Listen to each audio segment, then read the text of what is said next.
Chers frères et sœurs, aujourd'hui nous allons faire une petite présentation sur le thème de la vérité à partir des épîtres de l'apôtre Saint Jean. Plusieurs passages dans les 3 épîtres de Saint Jean font référence au thème de la vérité. Et rappelons que l'apôtre Jean, dans ses épîtres, s'adresse à des communautés d'Asie mineure où il jouissait d'un certain prestige. La première épître est une lettre destinée aux communautés menacées de déchirement. Dans cette lettre, l'apôtre interpelle sur le lien qui doit exister entre notre état d'enfant de Dieu et notre vie morale.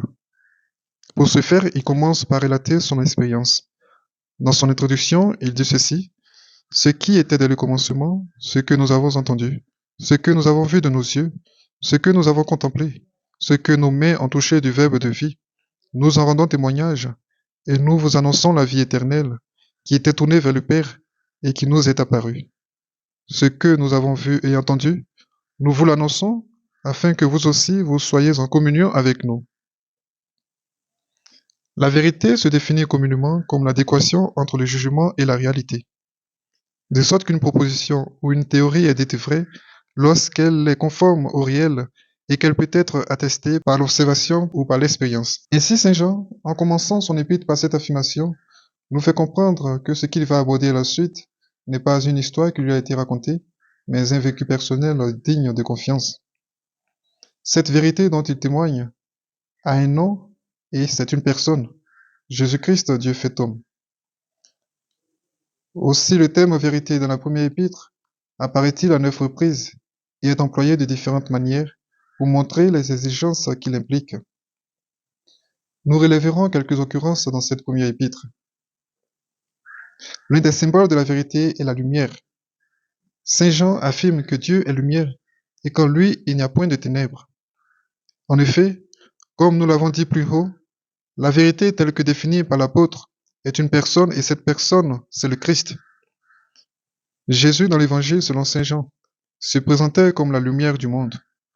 Je suis la lumière du monde. Celui qui me suit ne marchera point dans les ténèbres, mais il aura la lumière de la vie. Confère Jean 8, verset 12. À propos de la vérité, Jésus dit: « Moi, je suis le chemin, la vérité et la vie. » Confère Jean 14, verset 6. L'apôtre, n'ayant sans doute pas oublié ces affirmations de Jésus, qui identifie la vérité à sa personne, nous fait comprendre que connaître le Christ, c'est connaître la vérité. De ce fait, nous pouvons dire que la vérité peut être comprise, dans un premier temps, comme connaissance du Christ. Le second aspect de la vérité auquel nous pouvons faire référence est celui de vivre selon les préceptes que le Christ nous a enseignés. Si nous disons que nous sommes en communion avec lui et que nous marchons dans les ténèbres, nous mentons et nous ne pratiquons pas la vérité. Confère 1 Jean 1, verset 6. Celui qui marche selon les préceptes du Seigneur est dans la lumière et vit dans la vérité. Mais celui qui ne marche pas selon les préceptes du Seigneur est dans les ténèbres et vit dans le mensonge. Et les préceptes du Seigneur ne sont rien d'autre que le double commandement de l'amour, aimer Dieu et aimer ses frères.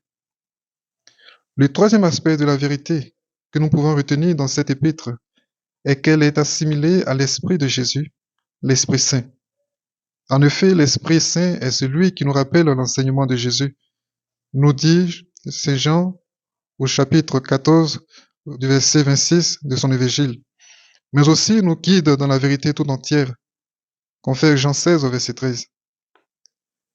Cet esprit appelé esprit de vérité est celui qui en définitive œuvre en nous fait connaître les œuvres de lumière ayant le Christ pour origine et nous fait rejeter les œuvres des ténèbres ayant l'esprit du mal pour origine. Nous sommes de Dieu. Celui qui connaît Dieu nous écoute. Celui qui n'est pas de Dieu ne nous écoute pas. C'est par là que nous connaissons l'esprit de la vérité et l'esprit de l'erreur. Confère 1 Jean 4, verset 6, parce que l'esprit est la vérité. Confère 1 Jean 5, verset 6. Nous passons maintenant à la seconde épître, dans laquelle Saint Jean adresse un court billet sur le vivre dans la vérité et l'amour, et sur les faux docteurs.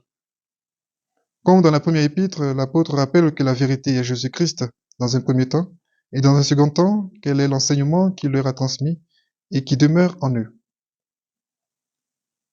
Une citation de 2 Jean verset 1 à 2. Tous ceux qui ont connu la vérité, en raison de la vérité qui demeure en nous et restera avec nous éternellement. Ici, dans cette deuxième épître, le thème vérité apparaît à 4 reprises. Passons à la troisième épître, qui est aussi un courrier qui laisse entrevoir des luttes intestines qui s'élèvent au sein des communautés sous l'autorité de l'apôtre Jean. Dans cette épître, le mot vérité est répété à 6 reprises et est employé pour rendre hommage à la droiture d'esprit dans laquelle vivent certains disciples de Jean et l'observance des préceptes du Christ dont ils font montre malgré les oppositions auxquelles ils sont confrontés. En résumé, nous retenons que les 3 épîtres de l'apôtre Saint Jean nous aident à saisir le mot vérité de différentes manières. Premièrement, en l'assimilant à la personne de Jésus, qui par son incarnation est venu nous découvrir le véritable chemin pour avoir accès à Dieu. Ensuite, la vérité est l'enseignement même du Christ qui exige de nous une vie conforme à sa doctrine qu'il a laissée, c'est-à-dire le reconnaître comme fils de Dieu, mais aussi le devoir de la charité fraternelle. Et enfin, pour vivre de cette doctrine, nous avons besoin de faire place à l'esprit de vérité qui nous permet de discerner ce qui vient de la lumière de ce qui vient des ténèbres. Ainsi, le devoir de vivre dans la vérité, pour nous, peut se traduire à reconnaître Jésus-Christ, vrai Dieu et vrai homme, à vivre selon ses commandements, en demandant le secours, l'assistance de l'Esprit Saint, l'Esprit de vérité, qui nous guidera à la vérité. Amen.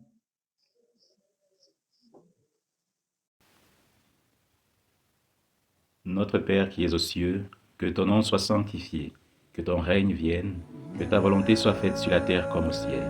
Donne-nous aujourd'hui notre pain de ce jour. Pardonne-nous nos offenses, comme nous pardonnons aussi à ceux qui nous ont offensés. Et ne nous laisse pas entrer en tentation, mais délivre-nous du mal. Je vous salue Marie, pleine de grâce. Le Seigneur est avec vous. Vous êtes bénie entre toutes les femmes, et Jésus, le fruit de vos entrailles, est béni. Sainte Marie, Mère de Dieu, priez pour nous pauvres pécheurs, maintenant et à l'heure de notre mort. Amen. Gloire au Père, au Fils et au Saint-Esprit. Comme il était au commencement, maintenant et toujours, et dans les siècles des siècles. Amen. Prions. Dieu qui a dévoilé pour nous les mystères de ton Verbe, grâce à ton apôtre Saint Jean, rends-nous capables de comprendre et d'aimer les merveilles qu'il nous a fait connaître. Par Jésus-Christ, ton Fils, notre Seigneur. Amen. Amen. Au nom du Père, et du Fils, et du Saint-Esprit. Amen. Amen.